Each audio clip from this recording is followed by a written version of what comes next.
नमस्कार विद्यार्थी मित्रांनो, नोट्स इन मराठी या आपल्या शैक्षणिक यूट्यूब चॅनलवर तुमचे मनापासून स्वागत आहे.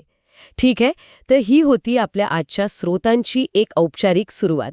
आता बघा, हे स्रोत जे आहेत ते प्रामुख्याने शालेय अभ्यासासाठी तयार केलेल्या नोट्ससारखे दिसतात.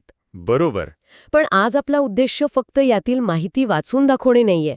आपल्याला या माहितीच्या थोडं खोलात जायचंय आणि त्यातील जे छुपे संबंध आहेत ते शोधायचे आहेत. हो. आपल्याकडे हवा, पाणी आणि जमीन या 3 नैसर्गिक संसाधनांबद्दल माहिती आहे.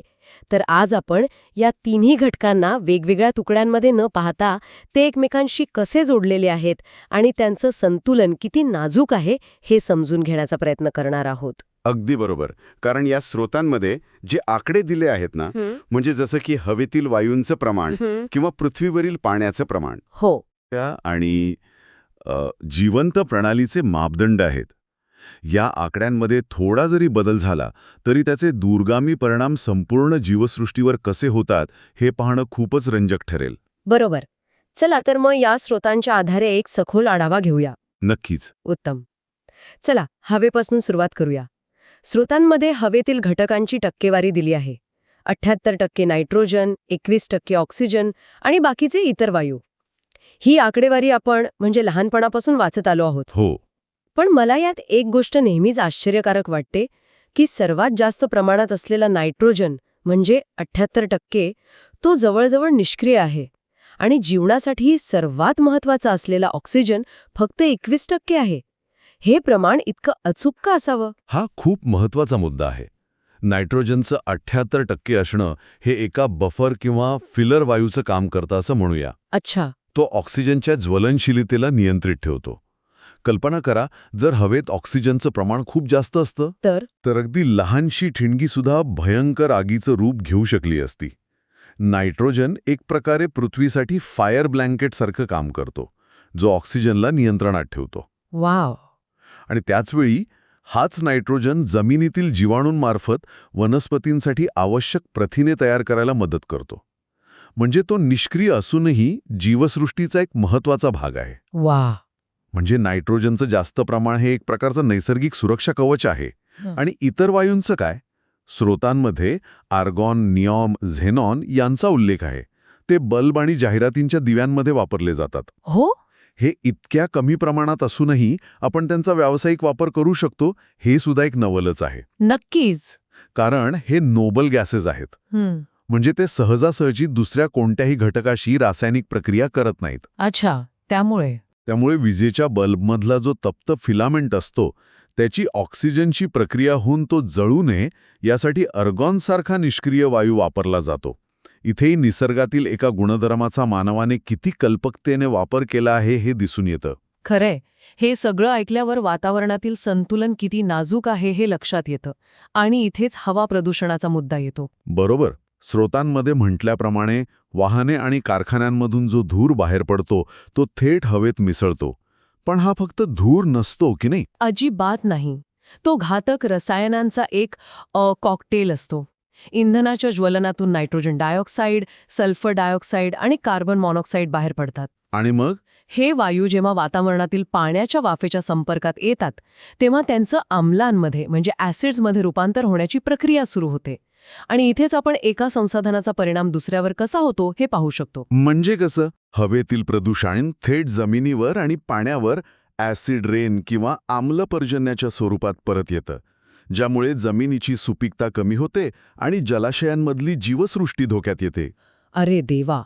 म्हणजे हवा, पाणी आणि जमीन हे वेगळे घटक नसून एकाच साखळीच्या कड्या आहेत. अगदी.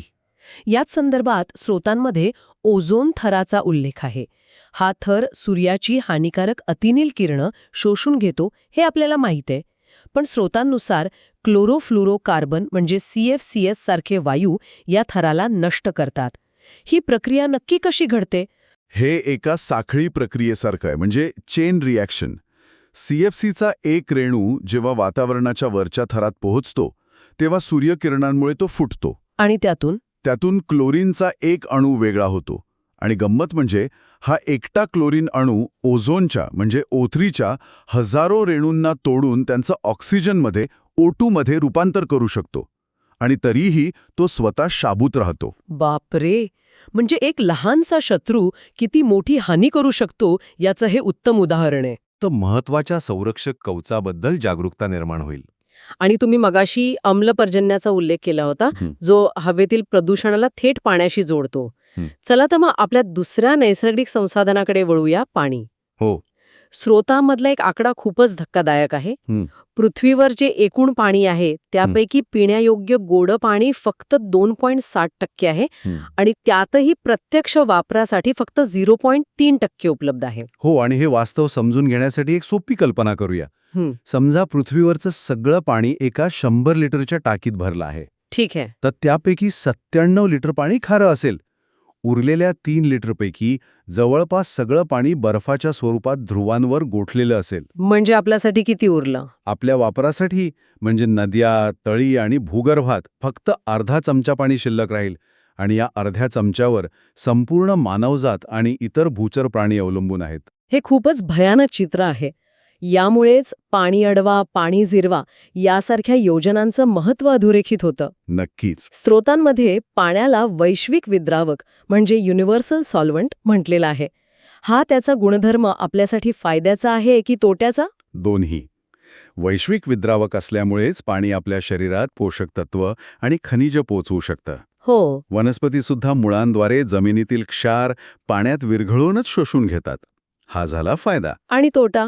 पण याच गुणधर्मामुळे पाणी अत्यंत सहजपणे प्रदूषित होतं. कारखान्यांमधलं रासायनिक सांडपाणी, शेतीतली कीटकनाशकं, शहरातलं गटारांचं पाणी हे सगळं पाण्यात सहज विरघळतं आणि ते पाणी विषारी बनवतं. म्हणजे हा गुणधर्म दुधारी तलवारीसारखा आहे. अगदी. स्रोतांमध्ये एक लहान पण मजेशीर मुद्दा मांडला आहे की साठवलेलं पाणी लगेच शिळे होत नाही. वरवर पाहता हा एक सामान्य विचार वाटतो, पण यामागे पाण्याचा पुनर्वापर करण्याचा एक मोठा संदेश दडलेला आहे, नाही का? अगदी बरोबर. पाणी शिळं होणं ही एक चुकीची संकल्पना आहे. पाणी म्हणजे काय? तर H2O, एक रासायनिक संयुग. ते खराब होत नाही. मग खराब काय होतं? खराब होतात ते त्यात मिसळलेले जैविक घटक. जर पाणी स्वच्छ असेल तर ते कितीही काळ साठवून ठेवलं तरी त्याच्या गुणधर्मात बदल होत नाही. हा विचार आपल्याला पाण्याचा पुनर्वापर करायला प्रोत्साहन करतो. उदाहरणार्थ भांडी किंवा कपडे धुतलेलं पाणी आपण थेट गटारात न सोडता बागेतल्या झाडांसाठी वापरू शकतो. बरोबर. म्हणजे संसाधनांचा मर्यादित वापर आणि पुनर्वापर हीच गुरुकिल्ली आहे. आता आपण आपल्या तिसऱ्या आणि अंतिम संसाधनाकडे येऊया, जमीन. हो. आपण जमिनीवर राहतो, शेती करतो. पण स्रोतानुसार जमीन म्हणजे फक्त माती नाही, तर तिचे वेगवेगळे थर आहेत. कुथित मृदा किंवा ह्युमस हा सर्वात वरचा थर असतो. त्याचं महत्त्व काय आहे? जर आपण जमिनीला एका बहुमजली इमारतीसारखं पाहिलं तर ह्युमस हा तिचा सर्वात सुपीक आणि जिवंत असा टेरेस गार्डन आहे. वा. वनस्पती आणि प्राण्यांच्या अवशेषांच्या विघटनातून तो तयार होतो. तो केवळ वनस्पतींना पोषक तत्व पुरवत नाही, तर स्पंजप्रमाणे पाणी धरून ठेवतो. अच्छा, म्हणजे जमिनीतील ओलावा टिकवून ठेवतो. अगदी. आपली शेती पूर्णपणे याच पातळ थरावर अवलंबून असते. आणि या स्रोतातील सर्वात धक्कादायक माहिती माझ्यासाठी ही होती की 2.5 सेंटीमीटर जाडीचा परिपक्व मृदेचा थर तयार व्हायला सुमारे 1000 वर्ष लागतात. 1000 वर्षे? हो, 1000 वर्ष. आणि आपण मानवी कृतींमुळे म्हणजे जंगलतोड किंवा खाणकाम हा थर काही वर्षातच नाहीसा करतो. हो, हीच खरी शोकांतिका आहे. आपण हजारो वर्षांची नैसर्गिक बचत काही क्षणात खर्च करत आहोत. ऊन, वारा, पाऊस आणि सूक्ष्मजीव यांच्या अविरत कार्यातून खडक झिजून ही मृदा तयार होते. ही एक अत्यंत संथ प्रक्रिया आहे. म्हणूनच जमिनीची धूप होणे म्हणजे फक्त माती वाहून जाणे नाही, तर हजारो वर्षांची मेहनत वाया जाणे आहे. यासाठीच मृदा संधारण महत्वाचं आहे. आणि त्याचा सर्वात प्रभावी उपाय स्रोतांमध्येच दिला आहे, वनस्पतींचं आच्छादन वाढवणे. म्हणजे झाडं लावणं. हो, झाडं आणि गवत यांची मुळं मातीला एखाद्या जाळ्याप्रमाणे घट्ट धरून ठेवतात. तर या संपूर्ण चर्चेतून एक गोष्ट स्पष्ट होते की हवा, पाणी आणि जमीन हे स्वतंत्र घटक नाहीत. नाहीच. हे एकाच मोठ्या यंत्राचे वेगवेगळे भाग आहेत. एका भागात बिघाड झाला तर त्याचा परिणाम संपूर्ण यंत्रावर होतो. अगदी अचूक. आपण पाहिलं की हवेतलं प्रदूषण पाण्याला आम्लयुक्त करतं आणि जमिनीवर बरसतं. हो, जमिनीची धूप झाल्यामुळे ती माती पाण्यासोबत वाहून जाते आणि नद्या धरणं गाळाने भरतात. पाण्याचा अतिवापर केल्याने भूजल पातळी खाली जाते, ज्यामुळे जमीन कोरडी पडते आणि वाळवंटीकरण होतं. हे एक दुष्टचक्र आहे. आणि स्रोतांमध्ये दिलेले आकडे 29% जमीन, 0.3% पिण्यायोग्य पाणी, 21% ऑक्सिजन. हे आपल्याला सांगतात की आपण एका मर्यादित संसाधनांच्या ग्रहावर राहतो. पण ही संसाधने जरी मर्यादित असली तरी ती सर्व सजीवांसाठी पुरेशी आहेत असंही स्रोतांमध्ये म्हटलं आहे. अडचण फक्त मानवाया अमर्याद हव्यासाची आहे. बरोबर. निसर्गाकडे प्रत्येकाची गरज पूर्ण करण्याची क्षमता आहे, पण कोणाचाही हव्यास पूर्ण करण्याची नाही. जाता जाता स्रोतांमधल्या एका शेवटच्या मुद्द्यावर विचार करूया. कोणता? जीवाश्म इंधन म्हणजे पेट्रोल आणि डिझेल.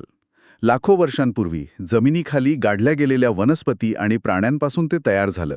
म्हणजे ते निसर्गाने लाखो वर्ष साठवून ठेवलेलं ऊर्जेचं भांडार आहे. आणि आपण ते फक्त 200-300 वर्षात संपवण्याच्या मार्गावर आहोत. बरोबर.